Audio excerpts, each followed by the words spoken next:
Okay, Our good evening. recording treasurer is asking to be let in. She's I in. mean, not treasurer. I'm the treasurer secretary. Yeah, she's in. She's in? Okay. Okay, good evening, everyone. It is 6:32 and we have met quorum. So we will begin the May meeting of President's Council. Can't believe it's the end of May already. We were just talking about that. So the first order of business is to review and approve our minutes. So Jenny's going to share the minutes. If you could take a minute to look over them. Chian, if you want to go over the minutes as they're presented. Yes, I'm here. Can you hear me? Yes, we can. Okay. So now let's go over the minute on February the 24th, 2025. It starts at 6:32 p.m. And first, we approve of previous meeting minutes. That's the ones for January meeting. And then superintendent's report, including celebrations to spelling bee winners, respect for all contest winners. And there are some upcoming events. First one is Family Civics Night, the Wellness Day on March the 15th. District performance data. First is progress in reading and math assessments. And action terms, including schools to continue monitoring and supporting English language learners, emphasize healthy behaviors to reduce absenteeism, encourage parent engagement in understanding student progress. We have some students to represent some, excuse me, could you please roll up? Could you please roll a bit? Yeah. Give us the presentation that's including Olivia Zhang from PS22 spoke about the importance of clean school bathrooms. And we have Logan Perskin from PS164 highlighted the significance of recess for students. Also, we have Rachel Brasman from PS and MS 164 discuss the important impact of polluting and the importance of reducing car usage. CEC election update, including a deadline to apply extended to February the 24th. And candidate forum scheduled for March 17th, and voting period in April. School service, there are some details. The service distributed to families, students, and staff. Submission methods prepared envelope NYS schools account or online. Deadline is April the 4th. Action item, ensure all family complete and submit a service. Upcoming meeting, first one is DPAC meeting. It's February 26th, and CEC meeting March the 5th. PTA updates, PTA election for 2025 to 2026. Executive board meeting should be should include in the following process. First, forming nominating committees in April and elections in May. Expected election if no committee is formed. Principals should be notified by April the 1st of the date, time, and the meeting format of the elections, which is either in person or virtual, not hybrid. Subjects covered by February CPAC meeting, with next CPAC meetings March 17th at 9:30. Open floor with discuss. Members were invited to raise any questions or issues. And there's a incident report. A school within the district had issues with missing funds from the last financial year. And an audit committee was formed to review finances, and no additional transactions should take place until the audit is completed. And the meeting ended at 7:31 p.m. Okay, that's that. I just have a few changes that need to be made. Some of the dates in February and April said twenty Yeah, yeah, twenty-four, yeah. but they should be Send it to them. 2025. Yeah. So I made an amendment for that form.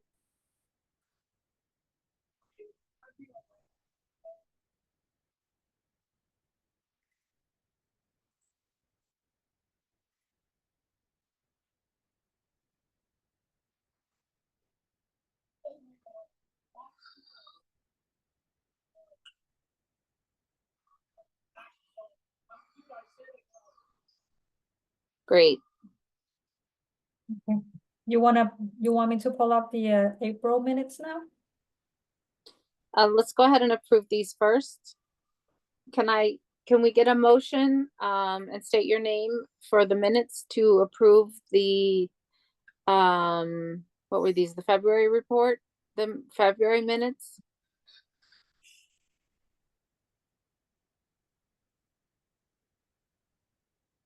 Anyone can either unmute themselves and make a motion, or you can put it in the chat. Brenda This is Pacheco, I motion. Okay, if someone could second the motion and state your name, Mike Caraher, second the motion. thank you. All in favor, you can put a thumbs up in the chat.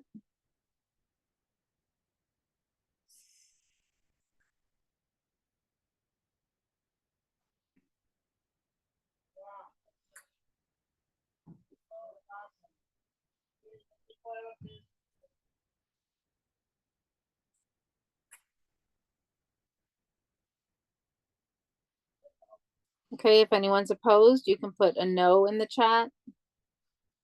But it looks like so far everyone's in favor.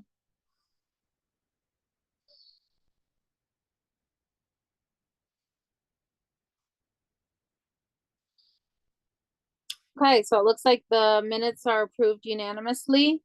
So let's move on to the minutes from our last meeting, which is April.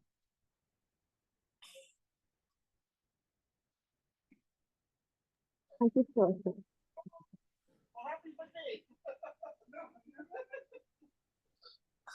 Yeah, it's called 24.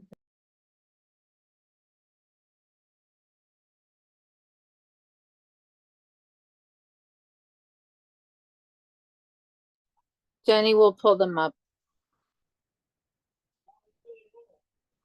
Oh, they are up. You guys don't see it?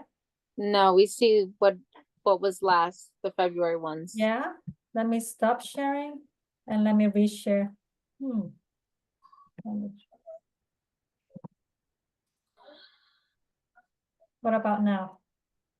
Okay, now we see the April minutes. Awesome.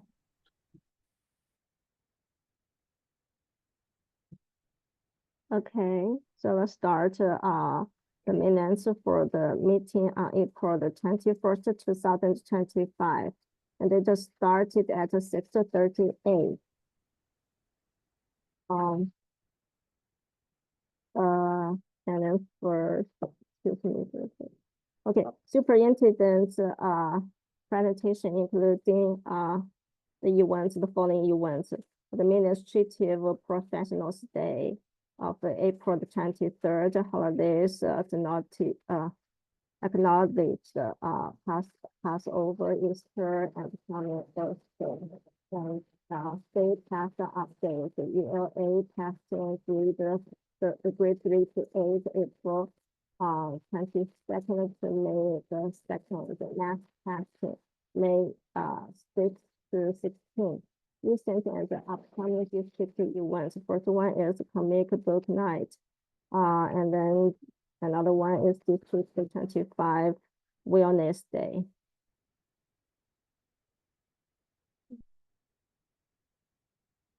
Okay, and Beco Legal Others promotes inclusion, largest participating district in NYC. We also have a cheer expo, all-star games, and girls basketball tournament, celebrated the student athletic engagement, young leadership team, student-led respect and kindness, intuitive launch May the 23rd. Academic updates including ELA spring result, grade 3 to 5 average pass rate is 34%. Grade 6 to 8 average pass rate is 81%. Mid-year performance, 48% of all students on grade level, 62.4% of non-ELS students, and only 6% of ENL students on grade level. Phonics gains a significant improvement in K-2, phonics for ELS. 2025 to 2026 district goals. Reading curriculums focus on subgroups, ELL students, SWD students, Black and Hispanic students, wellness, relationship building by mind up movements, and SEL service.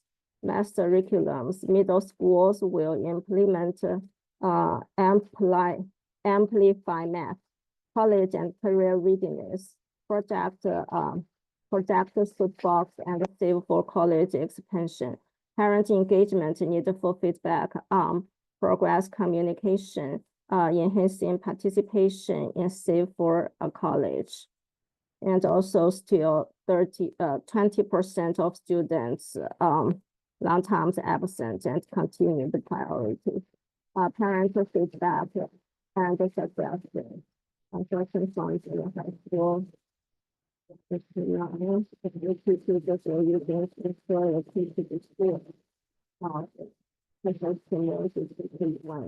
Emphasize the willingness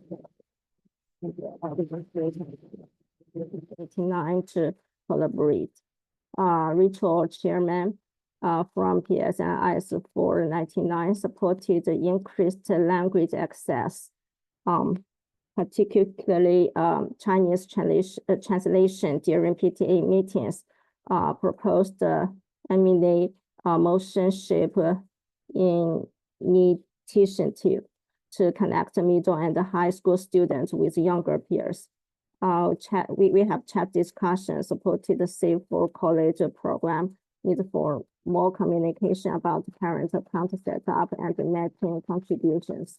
A presentation from Robert Williams, the Office of Language Access, shared the services available, translation and interpretation over 200 languages. How schools can support non-English spoken families, request forms and language access cards, emphasize the importance of having designated language access coordinators at each school, encourage the proactive planning for parent events to include the translated materials and interpretations.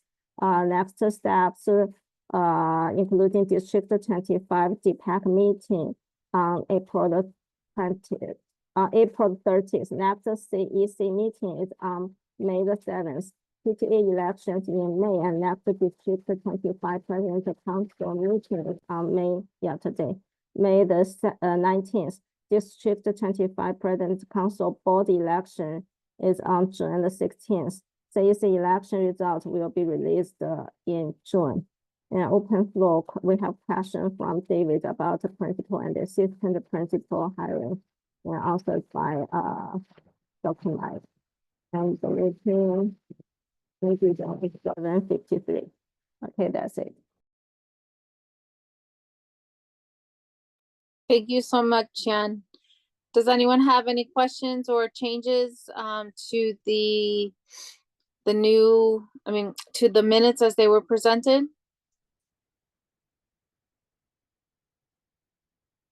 Okay, then if somebody could make a motion to approve the minutes as they were presented and state your name for the minutes. I approve the minutes, Jennifer Berardi.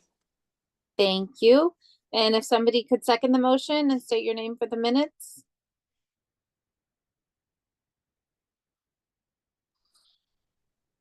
Mike Caraher, I second the minutes. Thank you. If everyone is in favor, if you could put a thumbs up in the chat.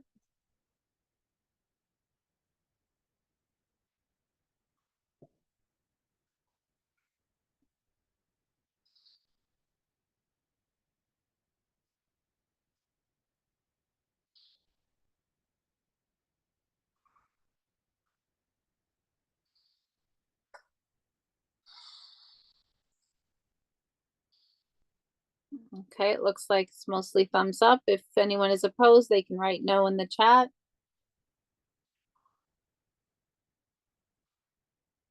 Okay, there are no negative responses. Okay, so the minutes are approved for April.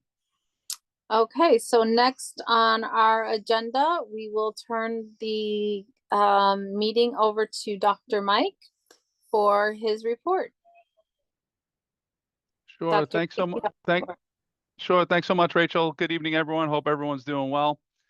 As Rachel mentioned, it's hard to believe we are here in the middle of May, towards the latter part of May. Crazy to think, but we are in fact here. So I'm going to go over a few things with you. Some of them are a little bit of an extension on what I discussed last month, but we'll go through some updates and reminders.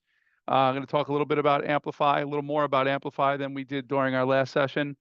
And I would love to get some more of your perspectives on the parent engagement goal going into next year, particularly in context to a recent meeting that we held with the CEC and landing on a theme of sorts around the wellness collaboration that we're going to engage in, which I thought would be a nice tie into our parent engagement goal, but would love to get some feedback from you guys on that. So when we get to it, hopefully you guys can give me some of your thoughts around how we can build towards that collaboration with the CEC. But having said that, let me open up my slide deck for tonight, and we will go right through it for you guys this evening. Okay, so some updates, reminders, math curriculum selection, talk to you a little bit more about that, and just a brief review of goal priority 4 and 5 going into next year.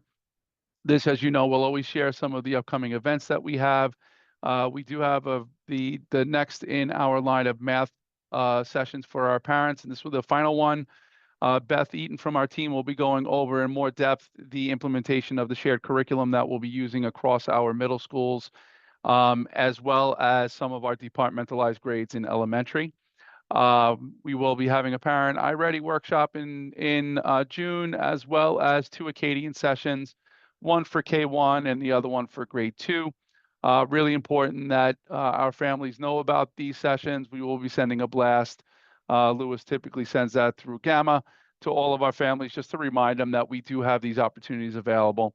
But something for you guys to share as well at your schools, that these are options for those that want to learn more about the assessments and what the data coming back means for you and your child. We will be hosting a District 25 Civic Share Fair on Thursday, May 22nd. That's this Thursday at PSMS 164. There'll be a bunch of opportunities for you guys to hear a little bit about some of the civic action that our kids have taken throughout the year. Hearing some of the soapbox speeches that have been presented. We have had some kids throughout the year share with you. You'll hear a little bit about the participatory budget projects that have taken place, as well as some school projects that have taken place as well. This is a really nice opportunity. It's an extension of what we had done last year. Last year was our first civics fair that we ever had. This will be the second of its kind, and we're really looking forward to a great night of hearing from our kids, which ultimately is what we're trying to get accomplished anyhow, is getting those voices to have a strong, passionate mindset around things, and then doing things to promote that space. So looking forward to that this coming Thursday. May brings us AAPI month. It's Asian American and Pacific Islander month, really promoting and supporting our Asian community in association with our Pacific Islanders as well, Malaysia, Melanesia, Micronesia, and Polynesia. So across the month, you'll hear and see some of our schools engaging in activities and tasks that are associated with learning more about the Asian culture.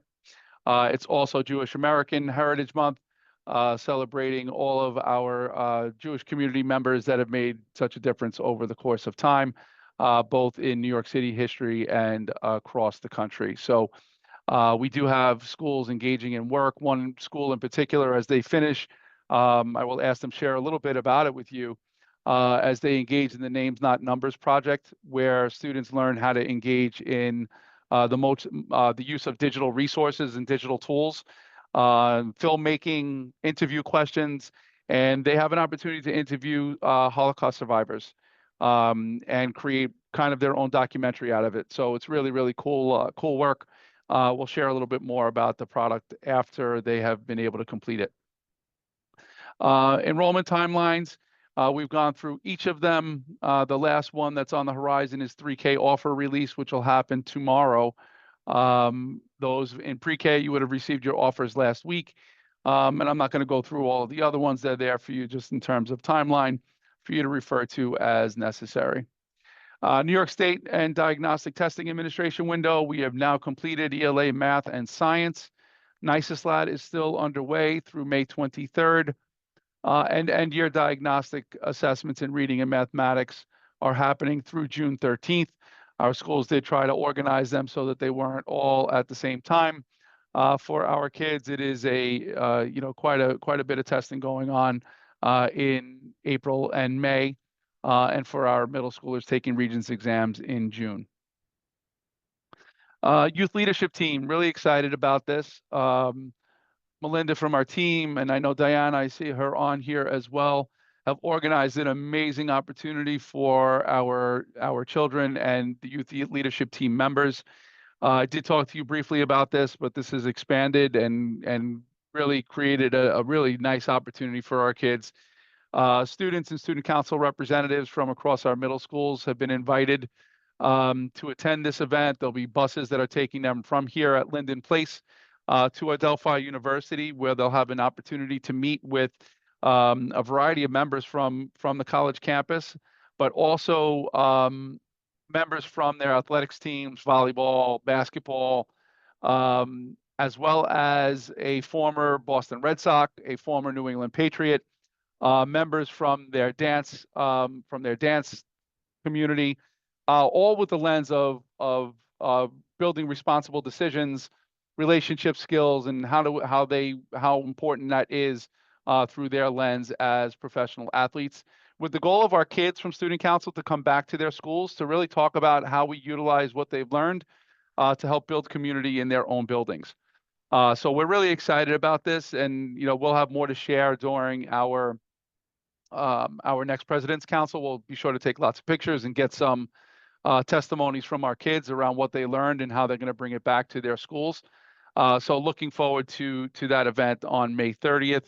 So more to follow on that. District arts funding, just to give you guys a little bit of an idea. I don't think that I shared this during our last session, but we were fortunate to get some arts funding at the district level. We did use it to bring some arts opportunities to over half of our schools. It wasn't enough to bring it to everyone, but we did bring Studio in a School to a building to create a community arts day. They're doing that at one of our elementary schools, as well as our pre-K center. We have Chinese dance and musical assemblies that were made available to several schools across the district in alignment with AAPI month. We brought in Mexican dance, Colombian dance, West African dance and drumming assembly, Chinese juggling assembly. And we're also excited to say that we brought in some opportunities for Broadway shows. So some of our schools will have the opportunity to bring some students to go see Betty Boop, Operation Mincemeat, Buena Vista Social Club, And lastly, Aladdin, which will be a student and parent scenario. This will be for some of our schools that have been working really hard on improving chronic absenteeism. All children that are in that 90 to 100% attendance rate will be put in a little bit of a spinny wheel to have their names identified. Children that get selected will have the opportunity, provided they can attend with the parent, to go and see the show. A few of our staff members from each school will also be invited, as well as a few of our district team members, just to be represented there during the day. But really looking forward to our kids enjoying some of these experiences. I've received a great deal of positive feedback around our connection with Flushing Town Hall. They've done a series of shows in our buildings, have received quite a bit of positive feedback from them, as well as Arts Connection, who brought the China Patterns Dance Assembly to our schools. So really positive feedback from some of our building leaders. And hopefully, provided I receive some additional funds next year, which you never know, hopefully I do, we'll open up more of an opportunity to more of our buildings to take advantage next year. But this has been really, really well received thus far, and I'm happy to have been able to spend pretty much every penny that came that was accessible to me. I try to spend in a as good a way as I could to get as many kids involved as I could. Also, just so that everyone knows, we held the District 25 Teacher Recruitment Fair in late April. We do have 20 plus of our schools that had applied for and received approval for class size reduction in the district, which means that we will have quite a few vacancies open into next year. We had hundreds of candidates come to 169 and Bell Academy. Thank you to both of the principals of those schools, along with the assistant principals and teacher leaders who supported the hiring process. We had members from across our district that were there, meeting new candidates to learn from them in terms of who's going to be make the best fit in our schools coming this September. But this was a really, really great event. I thank Allison Pedoni from the district team for helping organize, our UFT partners, as well as our district team members, for being there to celebrate, to organize and create a really great recruitment fair. High quality instructional materials for mathematics. As I mentioned during our last month's session, the program that we landed on was Amplify Desmos. This is very, very much aligned with illustrative mathematics, which many other schools in New York City utilize. The goal of this is around New York City Solves and the focus on building our children as problem solvers, which I do as having an 8th grader and a 10th grader myself. Is really super important that our kids learn not just the procedural work and the content, but learn how to become a problem solver that goes beyond just the math content, but being someone who can think through a problem. Is really important for our kids to be able to do as they move through elementary, middle, into high school, and then beyond. Not all problems are as as simple as some may seem in the tasks that our kids receive. They do require a great deal of thought and understanding as well within the math content. So this particular program, we do believe, helps us do that more so than what was currently accessible, especially at our middle school level, to go through these elements of the math shifts. Now, what I'm going over briefly with you now is something that Beth will be going over in more detail during the math event next week.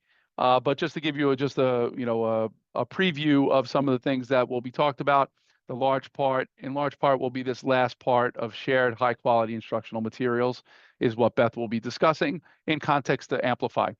But the goal of this program is really to support sense making sure that kids are engaging in grade level work across a given grade. So all children in grade 4 being able to have access to grade 4 content and opportunities to really build through math discourse, where our kids are able to make their thinking visible to our teachers and to each other.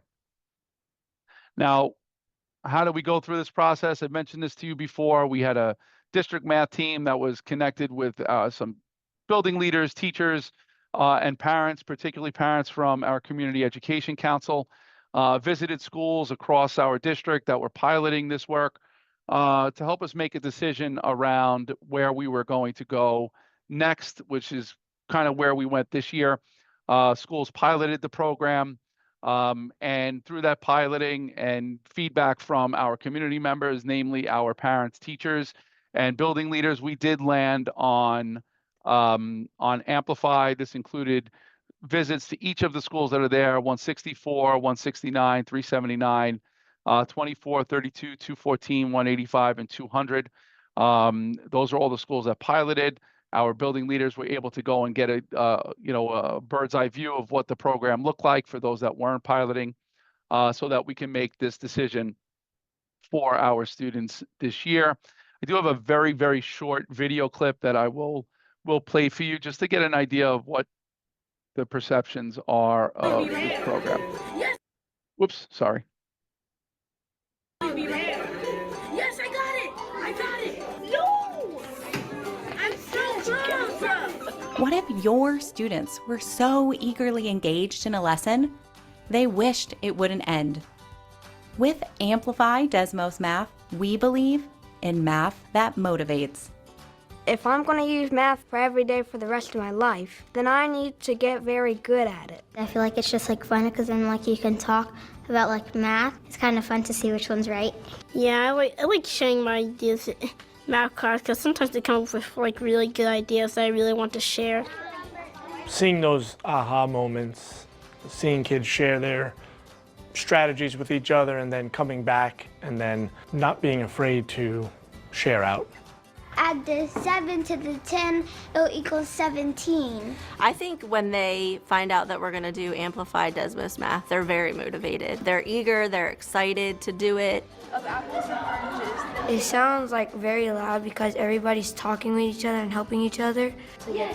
What I've noticed is a huge shift of engagement because there's so much interaction. And so there's so much buy-in to continue on. Math can be really hard sometimes, and when I get a problem right and I fix something, it makes me feel really good about myself. The students are grappling together. There's noise, there's laughter. I think the talking has been one of the biggest changes. So a notice, something you see, or a wonder, something you're thinking about or you want to know more about. I am seeing the effect with how kids just feel in school. So I think there's just more of a confidence that the students are carrying themselves with. It's been beautiful to watch from the outside, to see everybody grow together and to see that it really ends up benefiting the students in the end. Oh, this might help us. Our mission is for your students to learn math and to love learning math with Amplify Desmos Math. So, for real, every single day I come to school.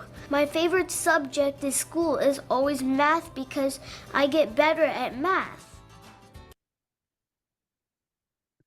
So it's just to give you a little bit of an idea of what this program kind of looks like. You'll see manipulative, you'll see access to technology, which is more prevalent in the middle school than it is in the elementary school. But it is a program that's really built around kids being able to do what we need them to do, and that's become problem solvers. So more to follow on this in regards to the things that it offers. Again, it's a problem-solving based type of program, gives access to kids to engage in conversation. There are a series of math resources that come with it. Lessons are interactive, creates opportunities for problem solving, practice problems. Differentiation moves are available for our teachers, and a variety of different assessment tools so that, for kids that are not necessarily getting it, it's easily accessible to to the teachers to know what they should be doing next. So this part is a grade level content, making sure that all of our kids can access the grade level content. And then there is a resource link here for parents to get an idea of what is available for you as a parent to support this work moving forward. Now, all of our schools that are participating in this work will be engaging in professional development.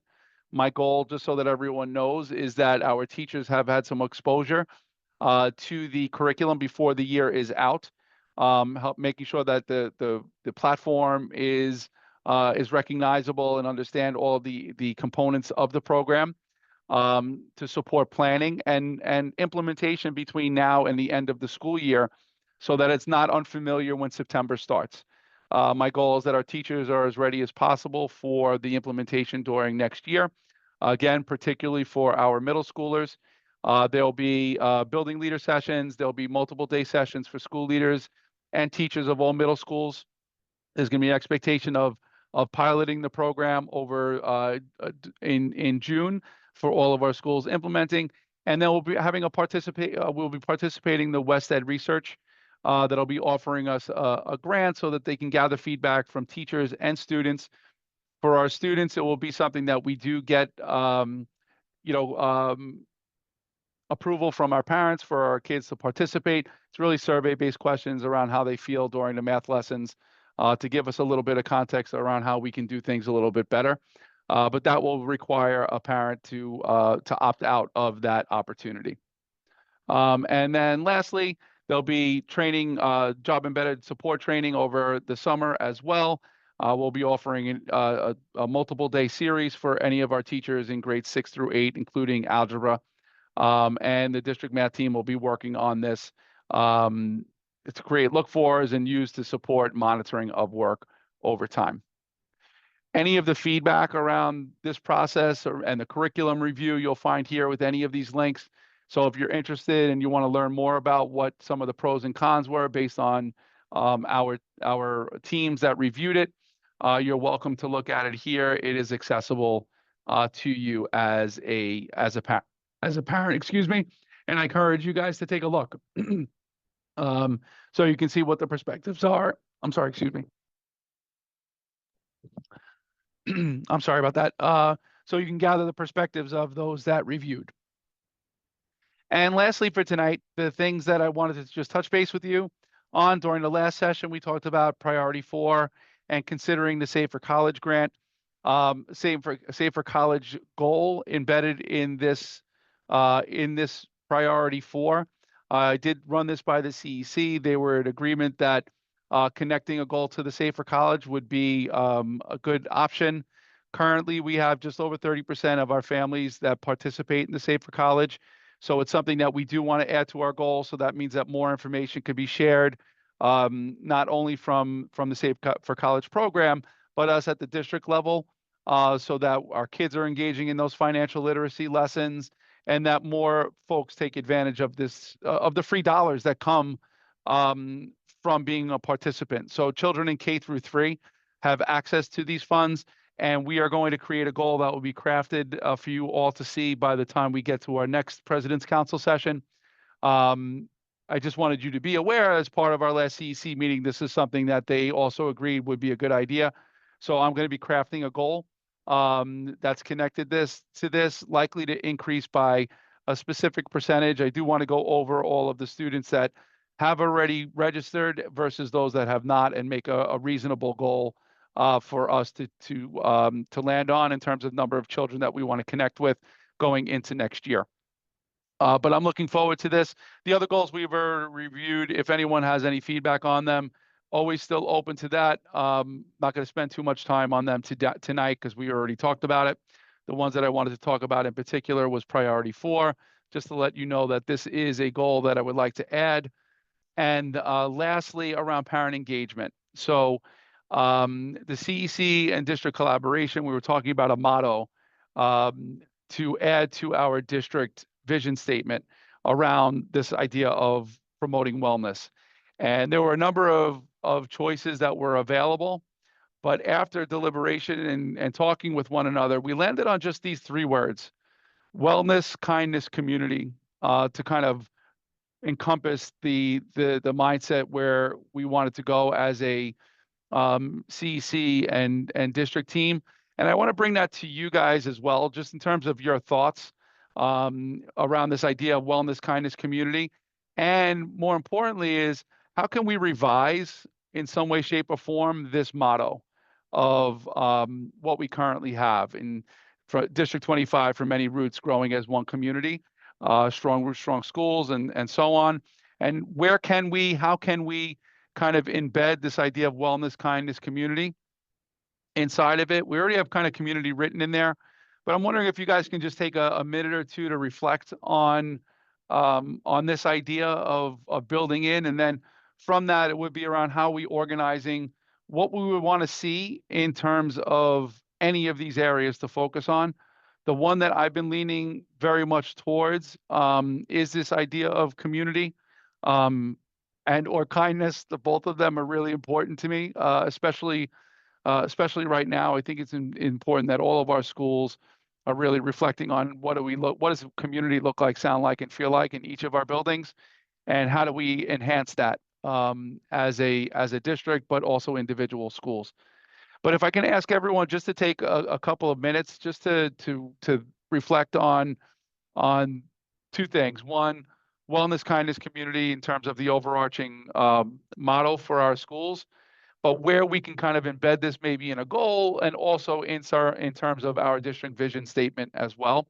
What you think we would be able to do with that as a collective group, just for feedback from me, so that when we revise it as a team, I have some of your thoughts in regards to it. So would love to see it in the chat, or any of you that want to come off of mute in regards to the wellness, kindness, community, and why we landed there, or anything along those lines to support my thinking with the CEC moving forward. That would be fantastic if I can hear from some of you on that. So just a minute to think about that, and then we'll come back together and hopefully hear some voices. That would be great. And I'll put my timer on just so that we're all.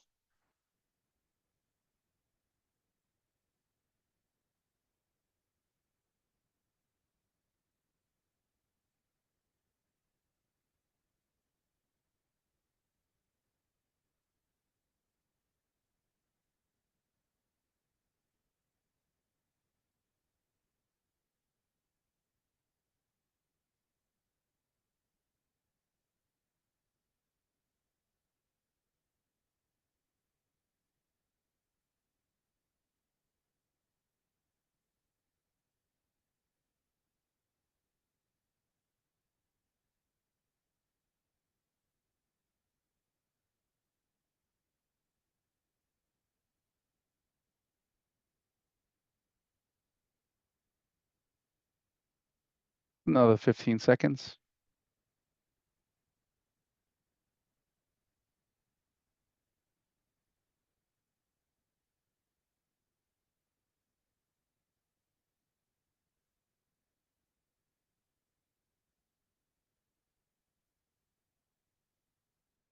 Okay, I'm just going to quickly stop share. Does anyone have any thoughts, any comments?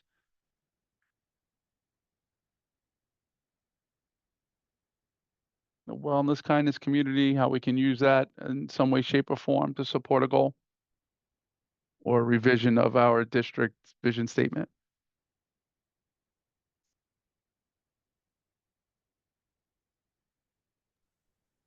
One thing I thought of is possibly where we have strong roots, strong schools, we could maybe add strong, healthy schools. Because community is kind of already mentioned in the overarching motto. And that would at least incorporate wellness. That was just one thought I had. I was thinking expand on community. I think at this point, there's not a lot of community, especially for junior high schools. And it'd be kind of nice if we can get like, I don't know how to do it, because, when we have PTA meetings, the only people who really come are the ones that have the student of the month. And even that's kind of slowly dying down. So to have something where we can get, I was thinking maybe we can get like the kids' friends, like the kids who are friends, their parents to get together. So it almost gets like a, what's the right word? A small group of people, and developing communities that way, instead of trying to do like everybody at the same time. Like an something that they haven't kind icebreaker of. or social? No, not that. It's just almost like try to find out the kids that hang out together, and then have the parents of those kids meet, sort of, and then just kind of have it so that they have a sense of community, and then they could start expanding on it. So have like 30 little groups of community kids, community parents, and then have those guys kind of gather together and kind of make a whole like root system. Yeah, Joe, you know what? I really like the intention behind what you're saying, and I think, that's kind of what I'm hoping for everyone to kind of think through. What do we want community to kind of be in our schools? And ideas are where that comes from, right? So when we start throwing ideas out there, it's when we can start really establishing another way of approaching what we're hoping for as a parent inside of our schools. How do we really build in that space of promoting community? We say it, but are we doing it in a way where it's actually happening, particularly at our middle school level? I mean, as a dad of an eighth grader, I get exactly what you're talking about. So I appreciate that. Thank you. Mhm. Any other thoughts?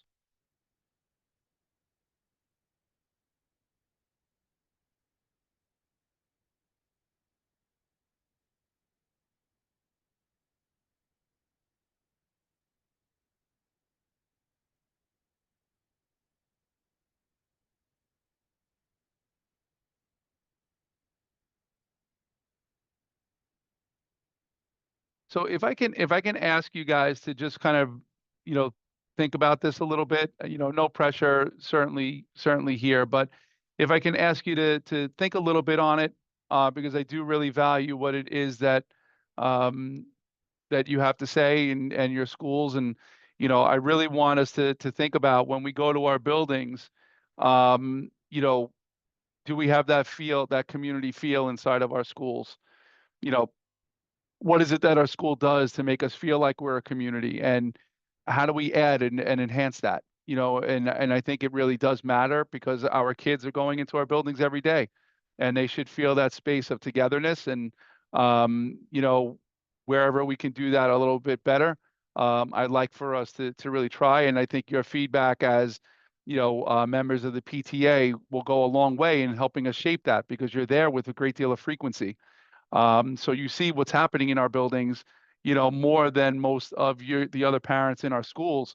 So when you see things that can say, what, how do we go and expand upon this idea of building community in our schools, to build that space of kindness, which I do think is so important to me. And for all of you to, and I've said this before, but just to kind of, if you hadn't heard me talk about this, I think that one of my real values is making sure that we're not only producing our kids that can perform well in reading and mathematics and science and social studies, but that we're building really strong kids of character through the work that you do certainly at home.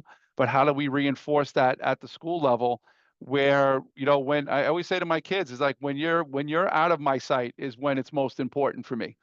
It's one thing for how you behave, and I know how you're going to behave in front of me. It's also important for me to know that those same types of things are happening when you're in school, you're at a friend's house, that that we're doing things that are most appropriate. And that's important to me at the district level, that we're also assisting in supporting those same types of things that you try to build at home.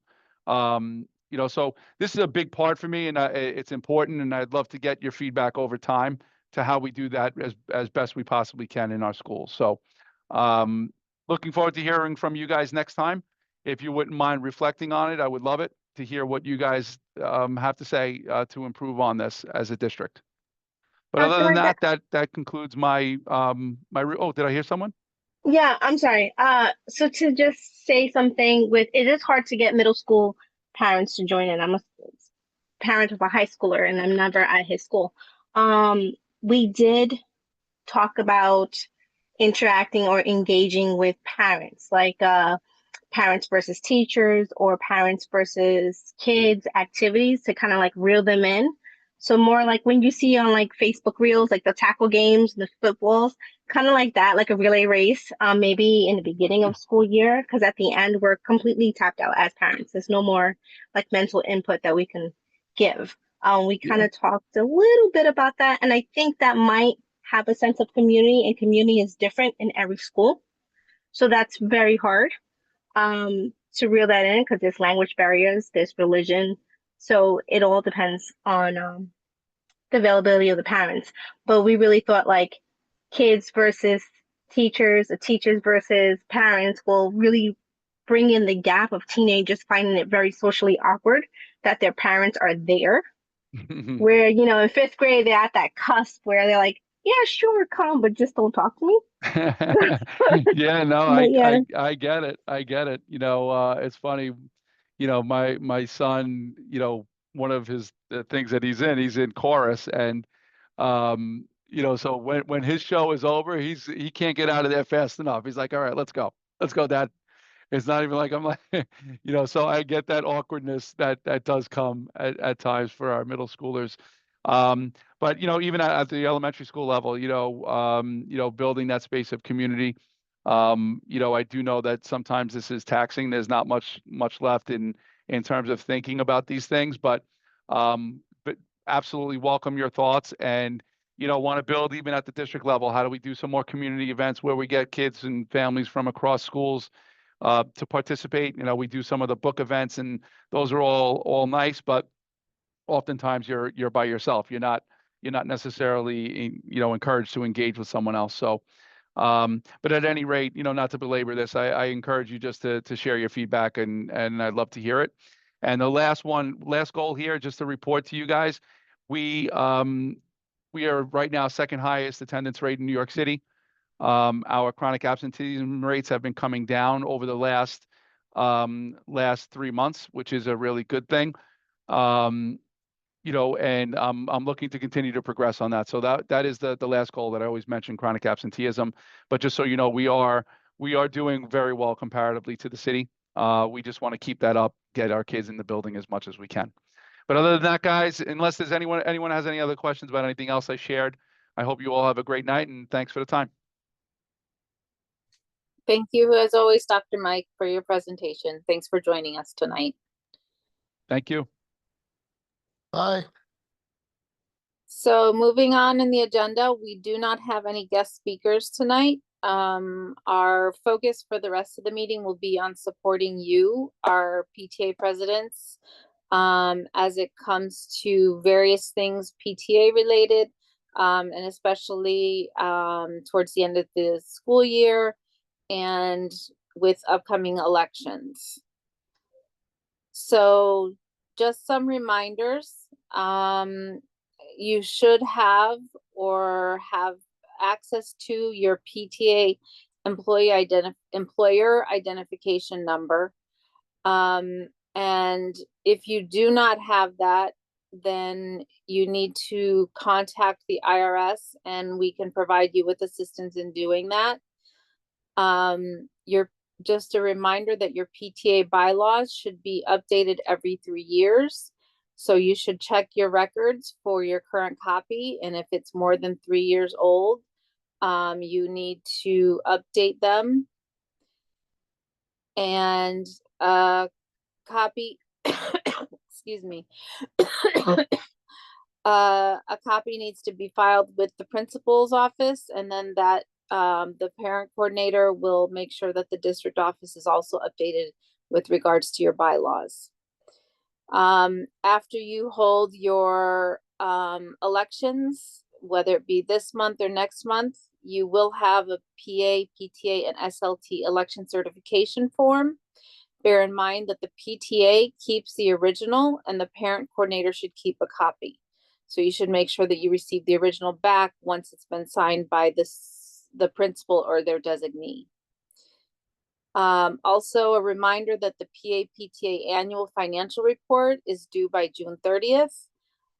This would be all financial activity from July 1st, 2024 through June 30th, 2025. And your PA-PTA proposed budget report is due by your June membership meeting.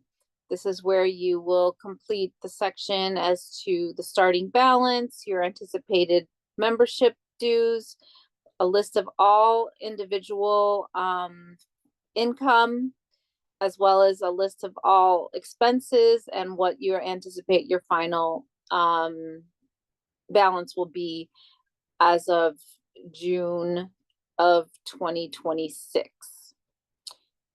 And lastly, we are going to provide you and go over a script that can be used for the elections by your elections chair. This will be shared with all of the parent coordinators. Since we have all of their email contacts, we will share with them and the instructions that they forward it on to all of the PTA presidents. And then you'll want to update this for your own school. And then this is a template that we received from FACE a few years ago about how to chair a PA, PTA, and SLT election. So the first slide provides a mock meeting agenda of how you could run the meeting, with the beginning of a welcome, an overview how the meeting will run, choosing a chair and a note taker. Although I recommend that the election chair already be selected so that they can go over this information in advance. And then the process of the election meeting and the selection of nominees, and the election verification and attendance, which is generally conducted by the school. Then the actual nominations, you would start off with the president, the three core positions, president, recording secretary, and treasurer, and then any non-mandatory positions that you may have as set out in your bylaws. You need to make sure that if you are running for COs or any non-mandatory positions, that they are outlined in your bylaws. And then after the PA-PTA elections conclude, then you would have your SLT elections separately and adjourn the meeting. Well, adjourn the elections. After that, you can continue with your regular business. Next slide. So this is a sample of what some of the opening remarks that the election chair could say. It does actually have some 499. I did try and make it general, but the voter ID code you will receive from the parent coordinator generally is the person that handles that. And just a reminder that teachers can only vote in the PTA portion if you're a PTA, but not in the SLT portion.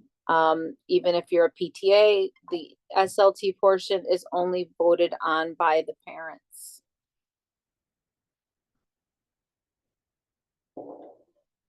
So first you would start off with the motion to open the election portion of the meeting.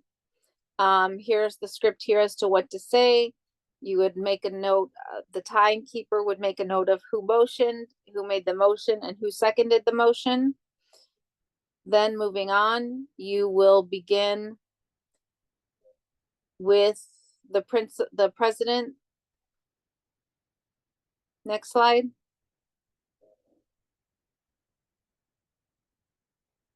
President or co-presidents, if your bylaws permits for such. You start by reading the roles and responsibilities. You would open the floor for nominees, stating the exact time. Record the nominees' names below, and if somebody else is nominating someone, you would ask for a second. If a person is nominating themselves, you do not need a second to the nomination. Once all of the nominations have been, and this is in addition to anyone that nominates themselves in advance using the regular nomination process. Once all nominations have been secured, you will close the floor with a count of 3 and then state the time that the floor was closed. Then it's good practice to allow each nominee up to 1 minute to address the parents as to why they would make a good candidate for the position. And this is important, where it's important to have a note taker who would be responsible for timing them to make sure that it is equitable, that all nominees receive exactly 1 minute and somebody doesn't get a minute and a half. If they choose to use less than 1 minute, that's fine, but at 1 minute, you should let them know that their time has expired. Next slide. Then, once nominations are closed, they will proceed to a vote. Again, this is the language about calling each candidate in alphabetical order, so it's not random. To make a statement of up to 1 minute, the note taker will be the timekeeper. After all candidates have spoken, we will proceed with a vote by a poll. Now, if you were in person, you would proceed with a vote via ballots. This is assuming that it's taking place virtually.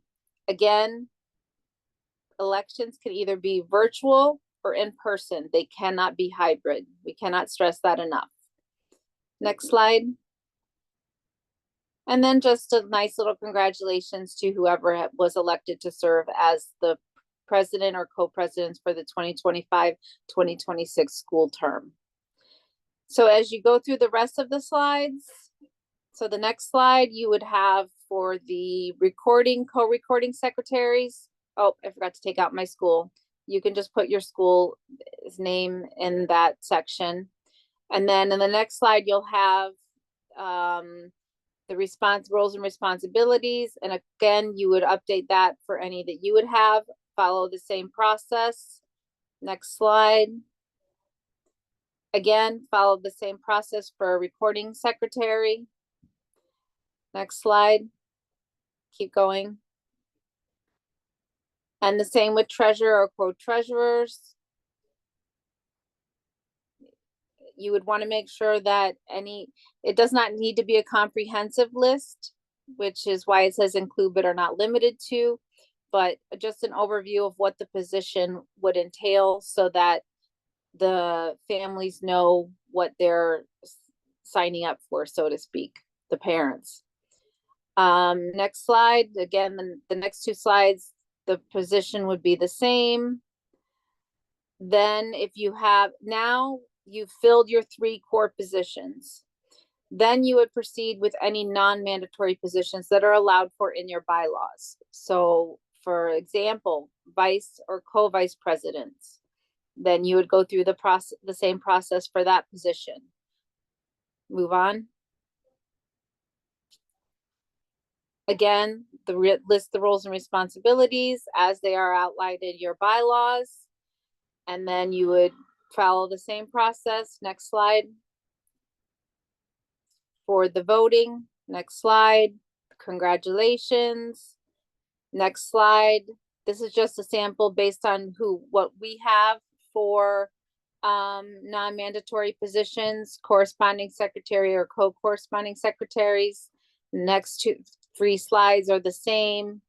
A list of roles, next slide, list of roles and responsibilities, the voting, the core congratulations.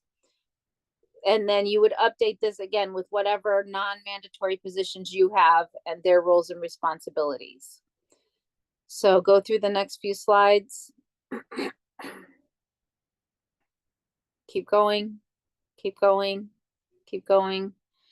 Then at this point, go back.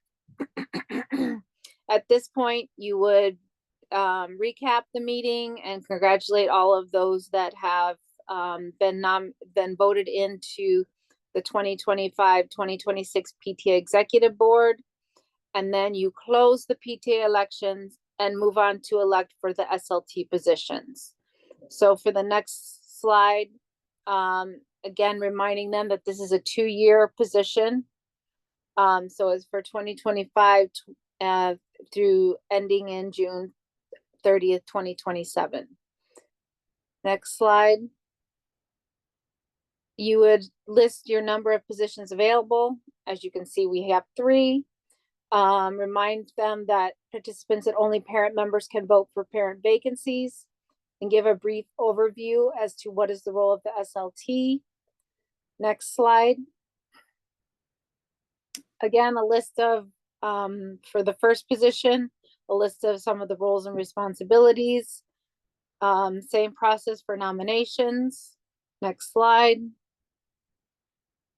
And you would congratulate them and move on. And repeat this for as many, next slide, as many positions as you have. So if you have 2, you have 3, however many positions you have available. Again, congratulations to the new parent members. Next slide.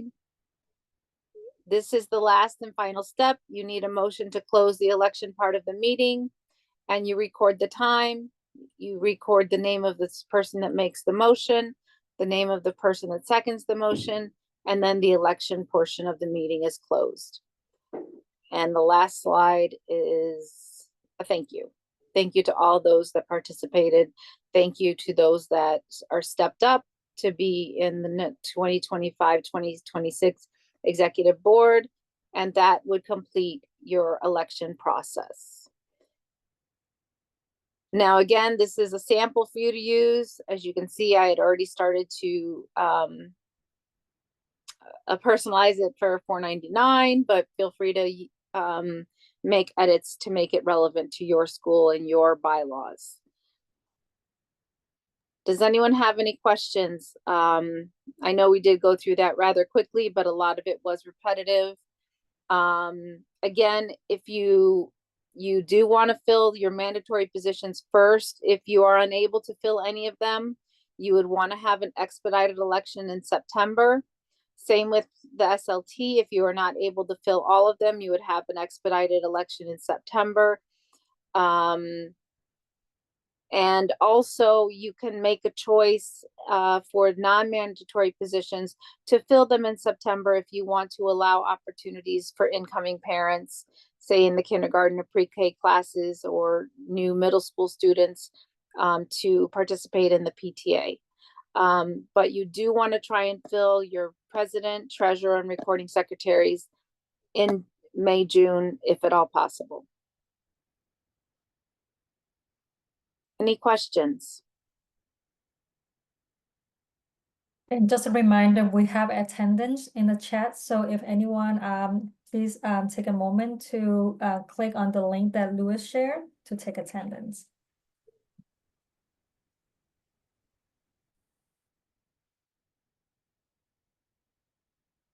Okay, if there's no questions, we'll move on with the presentation. We have another one from, do you see the correct PowerPoint this time? Or is it still the script? No, it's the PowerPoint. Okay. So just a reminder that your elections for your 2025-2026 executive board, it's recommended that elections are held before the June President's Council meeting, which I believe we said is June 16th, if I'm not mistaken. So that way the newly elected presidents or their designee can attend the June President's Council meeting and run for a position on the executive board. So you would want to encourage the new president, if there has been a change in presidents for the new year, the new school year, to attend our June President's Council meeting so that they can run for a position on the executive board. Again, the executive board for the President's Council consists of president, treasurer, and recording secretary. And we cannot state this enough, election meetings must be in person or virtual. Hybrid meetings are not allowed. The meeting should be run by a chair or I don't know if that says nominating committee, but with both you need at the minimum a chair and a note taker. And it's recommended, if at all possible, to already have these people in place, or at least the chair. And then one recommendation often I've heard is to look to parents that are graduating out. It cannot be anyone that is running for a position. So if you're president and you are running for president next year, you cannot run the election, which is why it's good to have this script so you can share it with the person that is going to be chairing the election, because that cannot be anyone who is running for a position. And that's it for our PTA updates and overviews. Okay, I'm gonna move on to the next. I don't think I saw Eden today. No, I don't think I saw her either. Okay. I'm gonna update everyone on the CEC election. So first, I want to thank everyone who took their time to support the CEC election by voting. And I know it's been, hectic on everyone's end, but voting has been very, very important. And all the district has been competing about, getting the voting numbers up. And as you know, Dr. Mai is also very, very competitive. So it's been hectic in the past few weeks when we have, gone through the CEC elections. But the CEC election stage at this point, we are at, we just finished voting. That ended on May 13. The next will be June, where all the result will be announced. And the members who are going to be sitting on the CEC will be sitting on the CEC for 2 years terms. Their term starts on July 1st and ends on June 30, 2027. So 2 years terms. I'm going to be, here is some data charts from the CEC elections. So we have the orange, that's 2025 in comparison with the blue, which is 2 years ago. These are the applicants that were running for the CEC 2 years ago and for this year. So as you can see, the comparison, we have an increase of 22% this year. So meaning we have 22% more applicants running for the CEC elections, which is, I calculated, which is 260 parents or applicants that's running for the CEC. The next chart is showing how everyone voted. So these are parents, casting their vote. Number one is not, a date, is the first day of the voting when the voting started on April 25th. And then you can see how the voting, rolled out. On the 13th day, we see a huge spike. We don't know what happened, but it looks like it's a magical day where, schools, parent coordinator, anyone did something magical because the number did spike on the day 13. And as you can see, these are the two comparisons from 2 years ago and this year. This is broken down into into district. We always compare ourselves with District 26. We are not very, very happy with the number, but this chart was given out a week before the deadline of the last day to vote. So we hope, I haven't gotten the new one yet, but we hope the number has changed and definitely gives us a higher number. We also held, so all schools were asked to hold a watch party for their school community. All districts were asked to hold a district voting party. So we chose our District 25 voting party at PS 32, which is on by 35th Avenue and before Francis Boulevard. And we picked this location because we feel like parking was easy and they have a very nice new building into their school building. The principal and the parent coordinator and the team went beyond and above with the decorations because no one gave us budget, but they were still able to try to, figure it out by buying balloons. They have snacks. They have they have sessions where parents could watch these recordings if they feel like that's needed. They have photo booth. They have a session where we're giving out swags. And they have a station where we have some computers to support with the Nexa account if parents didn't, have a Nexa account, because Nexa account was the only platform that's used to vote for the CEC. And then we have FACE also supporting with any questions that's related to CEC and the CEC's voting. And my son is one of the volunteers. He's by the snack bar, so I drag him with me so he could volunteer with me. So that's my son, Alec. And then one of the picture you can see, superintendent, you can see Principal Arrigo. So everyone was there to, ready to mingle with any parent that would be stopping by just to have a little chit chat. So that's the day where you can meet, the superintendent, Dr. Mike, the principal, some teachers, and then we have the parent coordinator. And that was just a team of very, very helpful people to help. And then Maria on the first picture outside, the school, Maria is from PS21. She also came to help us in case we have any Spanish speaking, parents that need support with Spanish. Me, myself, I speak Chinese, so we have Spanish and Chinese covered for that day. And balloons all, outside the school building, so parents, didn't miss where, the voting entrance was. I'm gonna announce some upcoming meeting dates. The next the next President's Council meeting will be Monday, June 16, and that's also the President's Council Executive Board election. Next, DPAC meeting will be May 29, which is next Thursday. And this is where all our Title I schools PAC members meet. And next CEC meeting meets on June 11. And we also have June 11 is the CEC award ceremony, and we do have 2 meetings prior to June 11. I apologize if I have not listed those 2 dates. One date is June 3rd, which is the CEC meeting prior to June 11, because we can't consider the CEC award ceremony as a meeting, so we had to add another meeting. And June 4th, which is the day after, we will have a CEC special meeting as well. Those notices will be sent out very soon, so keep an eye. I guess that's it from me. Does anyone have any questions so far?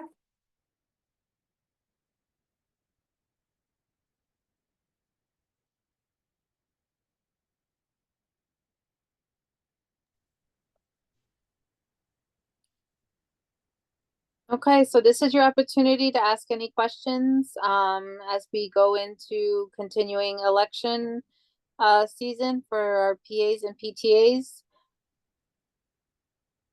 If you think of any questions later, you can always email the President's Council at the email that was on the slide, or you can also find it on the President's Council page at d25.nyc/pc. And I'm also inserting my email in case you want to email me. So I have insert my email in the chat. Okay, hopefully everyone signed the attendance link, so we have a record of your attendance tonight. And if there are no more questions, or no questions, because I don't think we've had any, I would like to ask if somebody could make a motion to adjourn the meeting and state your name.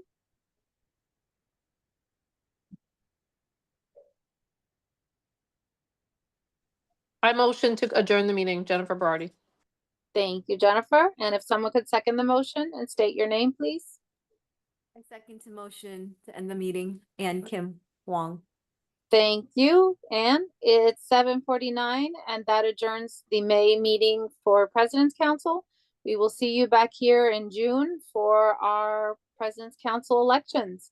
Best of luck to everyone, those that are running again or those that are supporting the new president. We hope that you have a good good and successful election with lots of participation. So have a good night, everyone. I want to add one more thing. Sorry, everyone. So for the next meeting, we will need the current PAPT members and the newly elected PAPT members to attend, right? Because only the current PAPT members will be allowed or eligible to vote for the upcoming President's Council election. Okay. Thank you, Jenny. You're welcome. Have a great night, everyone. Good night. Good night. Good night, everyone. Thank you, everybody. Good night. Good night, Uma.